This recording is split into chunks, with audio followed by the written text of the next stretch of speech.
Hello guys, இந்த வீடியோவில் நம்ம டிஸ்கஸ் பண்ண போகிறோம்னு பார்த்தீங்கன்னா, நேற்று வந்து நம்ம தளபதியோட 69வது படத்தோட ஃபர்ஸ்ட் லுக் அண்ட் செகண்ட் லுக்கை லான்ச் பண்ணியிருந்தாங்க.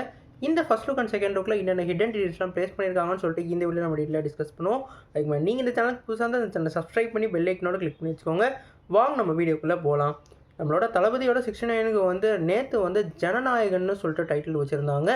இந்த ஜனநாயகன்னு சொல்லிட்டு டைட்டிலில் வந்து 2 லுக்கையும் வந்து படக்குள்ள வந்து லான்ச் பண்ணியிருந்தாங்க. ஃபர்ஸ்ட் லுக்கில் வந்து நம்ம தளபதி வந்து ஒரு செல்ஃபி எடுக்கிற மாதிரி புகைப்படத்தை வந்து ஃபர்ஸ்ட் லுக்காகவும், செகண்ட் லுக்கில் வந்து நாணயிட்டால்னு சொல்லிட்டு அவங்க வந்து ஏதோ அடிக்கிற மாதிரியான சிம்பிளாக வந்து சொல்லியிருந்தாங்க. அது வந்து எம்ஜிஆரோட ரெஃபரன்ஸாக இருந்தது. இப்போ இந்த 2 படத்துலேயும் உள்ள ஹிடன் டீட்டெயில்ஸை வந்து நம்ம பார்ப்போம். ஃபர்ஸ்ட் லுக்கில் வந்து அந்த படத்தில் வந்து ஹிடன் டீட்டெயிலாக ப்ளேஸ் பண்ணது நம்மளோட பிஜேபியை வந்து அவங்க வந்து எதிர்க்கிற மாதிரியான ஒரு இதாக இருந்தது. குறிப்பாக நீங்கள் அவங்க கீழே இருக்கவங்களெல்லாம் பார்த்தீங்கன்னா, அவரோட ஐடியாலஜியாகவே வந்து 2 பேரை தான் எதிர்க்கிற மாதிரி வந்து பிரச்சாரத்துலேயும் சரி, அவரோட மாநாட்டிலையும் சரி பண்ணியிருந்தார். ஒன்று வந்து பிஜேபி, இன்னொன்று வந்து திமுக. அதுக்கேற்ற மாதிரியே 2 போஸ்டரையும் படக்குள்ள வந்து லான்ச் பண்ணியிருந்தாங்க.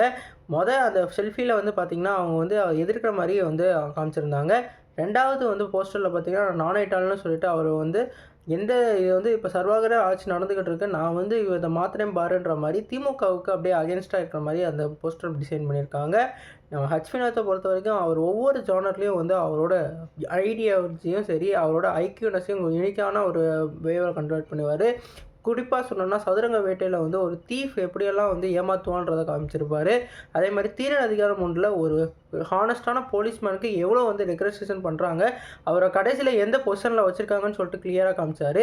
அதே மாதிரி துணிவிலையும் பேங்க் ராபரியை பற்றி நல்லா சொல்லியிருந்தார். இந்த படத்தில் ஒரு பொலிட்டிக்கலுக்கு எதிரான ஒரு அகேன்ஸ்டாக வேறு லெவலில் கம்பேர்னு நினைக்கிறேன். நீங்கள் இந்த 2 போஸ்டரை பார்த்து உங்களுக்கு என்ன தோணுச்சுன்னு கமெண்ட் பண்ணுங்கள். இந்த வீடியோ உங்கள் சாட்டிஸ்ஃபை லைக் பண்ணுங்கள். இந்த சேனல் புதுசாக சப்ஸ்கிரைப் பண்ணுங்கள். நன்றி.